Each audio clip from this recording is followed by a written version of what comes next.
Hello everyone and welcome back to your own YouTube channel SKB English Diary and first of all very thank you for supporting and helping us to share these videos. Thank you for what you have given in first and second videos, and we have already accomplished about 200 subscribers. That is very good for me and for our channel. Without wasting our time, we should start our this session, and the first word is academic. आज का हमारा पहला जो word है वो है academic. और academic इसका जो प्रॉपर प्रोनाउंसिएशन पे ध्यान दीजिएगा, academic है ना, ये पूरा होना चाहिए और का जो है यह प्रोनाउंसिएट जो होगा बिल्कुल आधा होगा, आधा का उच्चारण यहाँ पे होना चाहिए। और यह वर्ड जो है सबसे पहले जो यूज में आया वह आया 1581 में, 1581 में इंग्लिश में सबसे पहली बार इस शब्द का उपयोग किया गया, जिसका नाम क्या है, अकादमिक।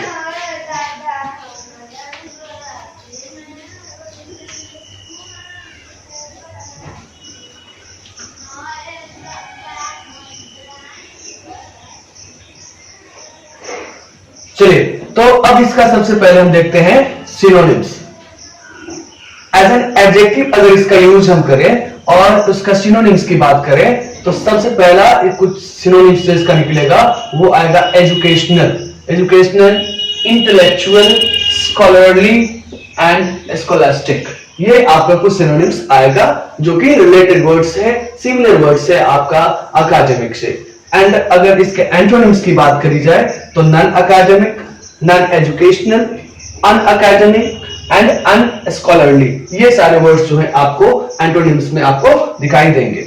अगर कुछ वर्ड्स ऐसे भी होते हैं, कभी कभी आपको एंटोनिम्स का जो वर्ड दिया हुआ है वो आपको मिलेगा नहीं, बट नियर है, आपको नजदीकी कुछ एंटोनिम्स मिल सकता है क्वेश्चंस वगैरह में। तो उसके लिए देखिए, नियर एंटोनिम्स की बात यदि हम करें तो को करिकुलर भी इसके एंटोनिम्स में कभी कभार आ सकता है, दिया जा सकता है। एक्स्ट्रा करिकुलर यह भी इसके अपोजिट शब्द में एंटोनिम्स में आ सकता है। दूसरा है नॉन कॉलेजिएट, यह शब्द इस शब्द का भी प्रयोग जो है आपको ये अकादमिक के एंटोनिम्स में कभी कभार यूज किया जा सकता है।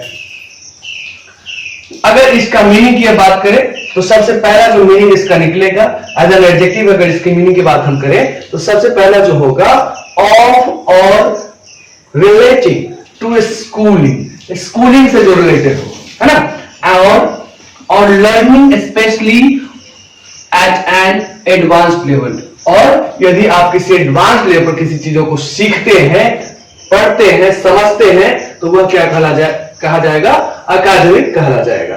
ठीक है, उसी तरह से इसका एक एग्जांपल हम लेते हैं। एग्जांपल में देखिए, if you spend more time in academic pursuits and less time in social once you could easily make good grades, the principal told Sakshi. ठीक है, ये आपको नरेशन का डायरेक्ट इनडायरेक्ट स्पीच का एक क्वेश्चन लिखा हुआ है। ठीक है, अगर इसके दूसरे मीनिंग की हम बात करें, दूसरे मीनिंग की एज एन एडजेक्टिव भी देखें, दूसरा मीनिंग इसका तो वेरी लर्न्ड और educated but inexperienced in practical matters. कोई भी व्यक्ति जो बहुत पढ़ा लिखा हुआ हो लेकिन अगर प्रैक्टिकल की बात करें, प्रैक्टिकल मैटर्स की बात करें तो वह क्या हो, इनएक्सपीरियंस्ड हो, उसको उस क्षेत्र का एक्सपीरियंस नहीं हो, है ना, किताबी ज्ञान हो बट प्रैक्टिकल एक्सपीरियंस उसको नहीं हो। अगर इसका सिनोनिम्स हम देखें इस तरीके से, अगर इसका मीनिंग निकले तो इसका सिनोनिम्स क्या होगा, I will tower and I towers. ठीक है, एग्जांपल देखिए, अकादमिक thinkers who have no understanding of real politics, academic thinkers who have no understanding of real politics, ये इसका एग्जांपल हो जाएगा आपका दूसरे मीनिंग का। चलिए और भी इसके कुछ मीनिंग्स निकलते हैं, वो अभी आप देखेंगे। अगर इसके अगले मीनिंग की बात करें, तीसरा मीनिंग जो इसका आएगा वो आएगा existing only as an assumption और स्पेकुलेशन, है ना, बस मानने के लिए। किसी भी चीज को बस माना जा सके उस तरीके का। तो सिनोनिम्स इसका देखेंगे तो conjunction, hypothetical, speculative, suppositional, theoretical, थियोरेटिक, और उसी तरीके से क्योंकि यह सपोजिशनल है तो इसका अपोजिट क्या हो जाएगा, एंटोनिम्स क्या हो जाएगा, एक्चुअल हो जाएगा, फैक्चुअल हो जाएगा, रियल हो जाएगा। जो वास्तविक में हो उसके सेंस में ये चीजें चलेंगी और इसका एंटोनिम्स वास्तविकता से जुड़ेगा। चौथा मीनिंग जो इसका आएगा वो आएगा pertaining, pertaining to an academy, है ना, pertaining to an academic, academy, ठीक है। इसको हम बोल सकते हैं अकेडमी, तो विद्योपार्जन या विद्यालय संबंधी, विद्योपार्जन, विद्या उपार्जन दोनों को मिलाकर बना है विद्योपार्जन या विद्यालय संबंधी, स्कूल से संबंधी हो सकता है आपका। अगर कुछ रिलेटेड वर्ड्स को देखें, इसमें रिलेटेड वर्ड्स को देखें तो एकेडमियन, तो एकेडमियन किसको बोल सकते हैं आप, तो मेंबर ऑफ एन एकेडमी, जो किसी भी एकेडमी का क्या हो, मेंबर हो, सदस्य हो। हिंदी में इसको क्या बोलेंगे, विद्वत परिषद या मंडली का सभासद, ठीक है। उसके बाद है अकेडमिकल, अकेडमिकल में देखेंगे ये थियोरेटिकल है, मतलब प्रैक्टिकल नहीं है, थियोरेटिकल है।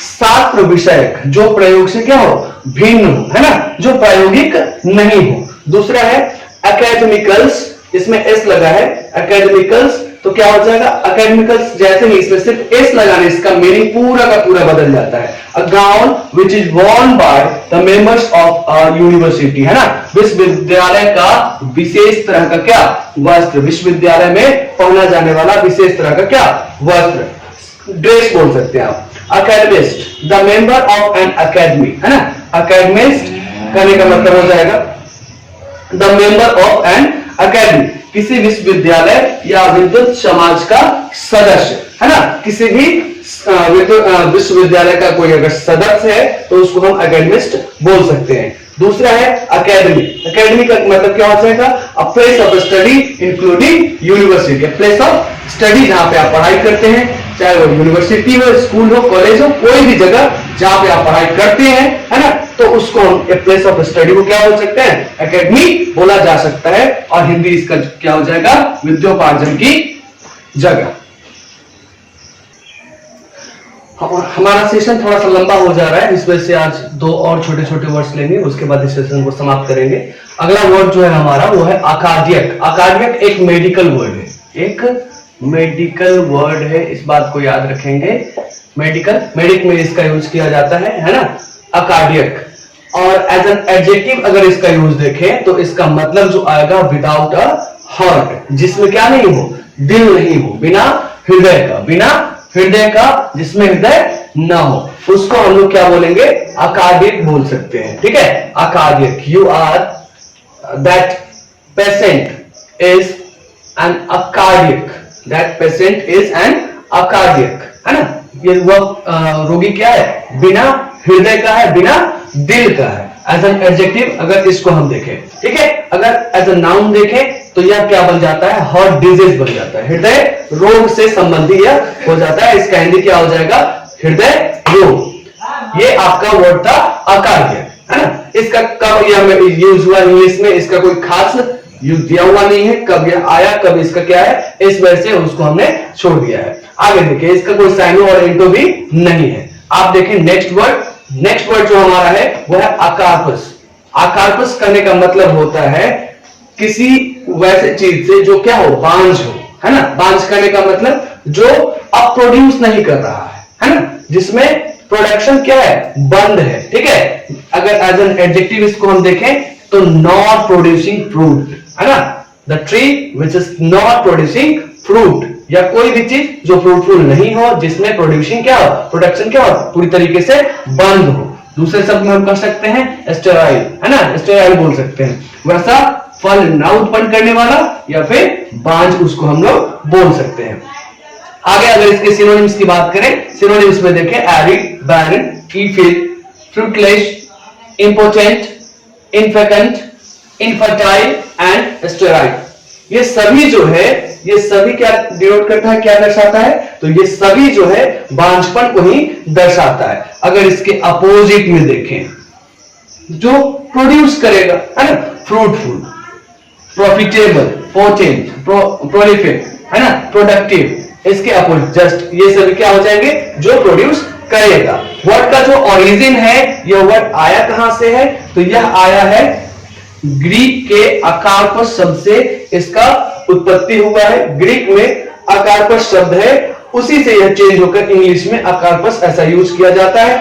ए का मतलब होता है वन, एक, और कार्पस का मतलब होता है फ्रूट, है ना। ए का मतलब हो जाएगा वन और कार्पस का मतलब फ्रूट है। इससे उस सेंस में भी जा सकते हैं कि जो पौधा केवल एक बार ही फ्रूट दे, जैसे आपका बनाना का ट्री हो गया, है ना, केवल एक ही बार उसमें फल लगता है। अगर इसके सेंटेंस में हम यूज करें, this tree has become a corpse due to unknown reason, यह पेड़ जो है क्या बन गया है, बांझ हो गया है, अकार्पस हो गया है, क्योंकि अब उसका रीजन भी पता नहीं है। दूसरे शब्दों में ऐसा भी हम बोल सकते हैं, यदि आप किसी वर्क प्लेस पे हो और आपकी प्रोडक्टिविटी जो है, आपका काम करने से किसी को बेनिफिट नहीं हो रहा है, उस समय हम क्या बोल सकते हैं, don't be a corpse at your work place, है ना। अपने वर्क प्लेस पे कभी भी अकार्पस नहीं होना है, आपको हमेशा कुछ वैसे करते रहना है जिससे आपको लगे, लोगों को लगे, आपके बॉस को लगे कि आप क्या है, प्रोडक्टिव हैं, आपने प्रोडक्ट बना रहा है अभी तक, है ना, आप फ्रूटफुल हैं, प्रॉफिटेबल हैं, आपसे कंपनी को प्रॉफिट हो रही है, ठीक है, पोटेंट है, प्रोलिफिक है, ठीक है, ये सारी चीजें आपको समझनी होंगी। तो ये जो हमारा आज का जो वर्ड था इस सेशन का, ये आखिरी शब्द है, और आशा करता हूं, आई होप कि आपको यह सेशन काफी अच्छा लगा होगा। अगर ये सेशन आपको अच्छा लगा होगा तो चैनल को सब्सक्राइब करना, लाइक करना, शेयर करना बिल्कुल नहीं भूलना है। Thank you.